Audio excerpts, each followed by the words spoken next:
Le Gabon reparle du projet de mise en place d'une nouvelle carte nationale d'identité biométrique. Ce projet de loi, adopté en Conseil des ministres, devra permettre à chaque citoyen, à terme, de bénéficier d'un identifiant personnel pour les démarches administratives et la mise en place de la nouvelle carte nationale d'identité biométrique. Au passage, ce document va favoriser les transactions économiques pour des personnes en difficulté et des inscriptions sur les listes électorales, surtout que la période 2022-2024, le gouvernement organisera l'élection présidentielle.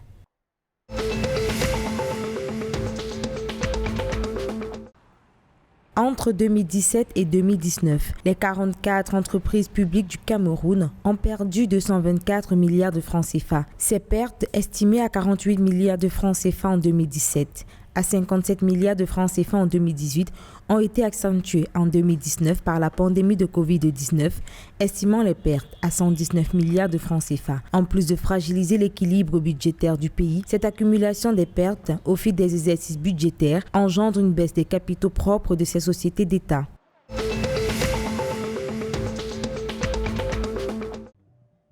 Le Congo-Brazzaville assurera en 2022 la présidence tournante de l'Organisation des pays exportateurs du pétrole. L'annonce a été faite par son secrétaire général, Mohamed Barkindo, de retour de Brazzaville. À la tête de cette organisation, le Congo espère l'année prochaine que les conséquences désastreuses du Covid et de leur impact sur les ressources naturelles auront diminué afin que le pétrole soit au cœur de l'économie. Ce sera aussi l'occasion pour le Congo de créer des opportunités en faveur de la production d'énergie en Afrique.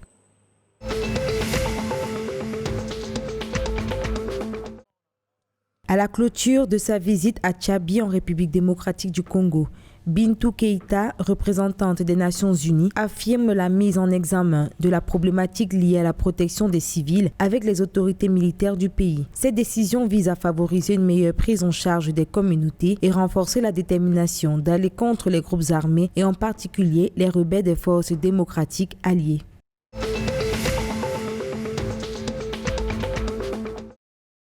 Concernant la situation en Centrafrique, Alain Tolmo, substitut du procureur à la Cour pénale spéciale, a laissé entendre que les premiers procès sont prévus pour fin 2021. La Cour pénale spéciale a pour mandat de poursuivre les crimes de guerre, les crimes contre l'humanité et génocide perpétrés en République centrafricaine depuis le 1er janvier 2023. L'objectif recherché est de ramener la paix en Centrafrique.